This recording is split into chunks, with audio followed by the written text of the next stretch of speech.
Fellow film fans, what up? It's your boy Tay, and this is Tay Talks Talkies. What happens when two friends stop being friends? When one friend all of a sudden, out of the blue, decides he doesn't want to be friends with the other guy? What could go wrong? Well, the Banshees of Inisherin explores that, and it explores it wonderfully. I want to talk about it with you guys. I'm going to keep it spoiler free. I'm going to keep it brief. Let's go.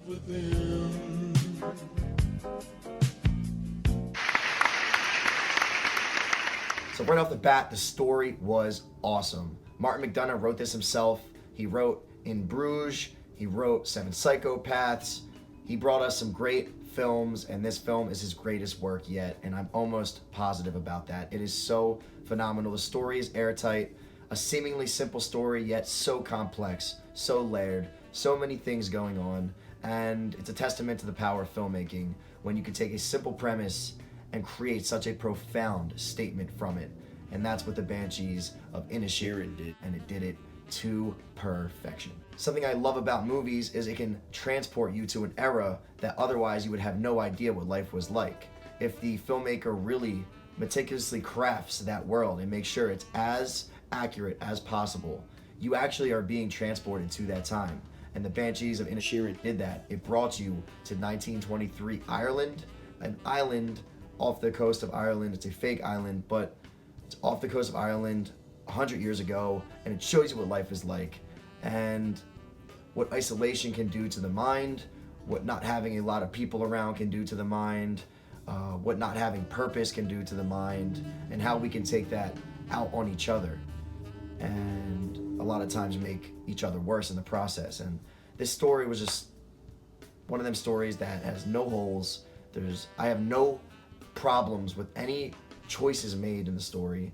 The writing was amazing. All the lines were so fun. The film itself was a blast, and that's because the story was brought to life by the amazing actors. So next, I want to talk about the actors who were all 10 out of 10 phenomenal. Colin Farrell in particular was the standout. He had the most screen time and surely made the most of it. He is so genuine, so believable, and you really identify with him because he's such a kind person, and that's the type of person I think we all yearn to be. Then we have Brendan Gleeson's character, who, again, he was amazing. He brought this character to life with such perfection that I believe these are two real people from that time. And Brendan Gleeson and Colin Farrell brought back together since In Bruges 14 years ago, so they're working together with Martin McDonagh again, and it couldn't be more. I keep using the word perfect, but that's because it is really appropriate here. It is perfect. The acting is great. My standout of the film, besides for Colin Farrell and Brendan Gleeson, is Barry Keoghan. Barry Keoghan is becoming quickly my favorite young actor. This guy, everything he touches is gold. He is amazing, and the job he does in this film is truly remarkable. It's something to behold, and his performance alone is worth seeing the film for. And then we have Colin Farrell's sister in the film, played by Kerry Condon, and she was amazing. I've never seen her in anything, but she's an actress that I really like now because she was so amazing. She brought that character to life with such power and such truth that you really can see that this woman is a real woman from that time. And you feel her pain, and you see why she feels the way she does, and why she feels trapped in ways, and why she makes decisions she makes. And that's how all the characters really are. You really see why they do what they do, and it's a really simple story, yet so complex. And these actors really brought together in such a perfect way. Next, I want to talk about the visuals of this film, which again, I'm going to use the word again and again and again. It was perfect. Everything was so beautiful. Ireland is such a gorgeous place, and the cinematography in this film brought it to life with such justice.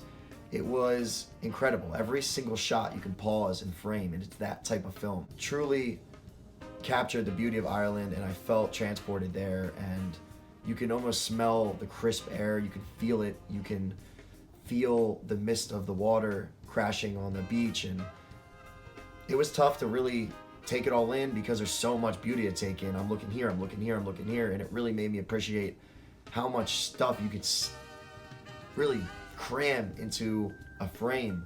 And that's what makes rewatching films like this such a treat, because you pick up on things you didn't realize, and you get a more articulated experience the more watches you do. And this film is crafted to such a delicate perfection that it deserves to be rewatched. And I will certainly be rewatching this film, maybe even on the big screen again, because it was that beautiful on the eye. The cinematography job done by Ben Davis, stupendous. The guy did Eternals, and the only redeeming quality about Eternals, funny enough, besides for Barry Koenig, was the cinematography, was the visuals. And this film is perhaps the most beautiful film visually I've ever seen. And I've seen a lot of films. The sound design of this film was brilliant. It really made you feel transported to that land, and it made you feel like you were there. The music was beautiful. Brendan Gleeson's playing the fiddle in this film, and it's beautiful. And it has like this raw feeling to it when he's playing. And his character is so complex and so dynamic. You can really feel it through when he's playing, and it was a really cool way to use music in the film, and it just brought the film to a whole nother level.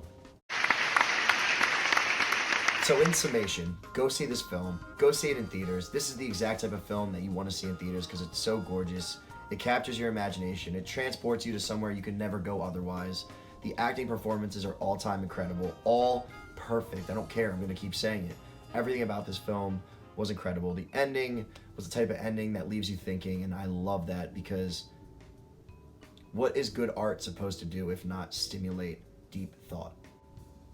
There was a whimsicality to the film, all of the charm, the characters' dialogue, the way they spoke, everything just felt so whimsical and so wonderful, and you have to go see the Banshees of Inisherin, and if you don't, you're depriving yourself of a beautiful experience. That's all I got for you guys today. As always, like, subscribe, comment, share. Any little thing means the world to me, and I will see you guys soon. Tay out.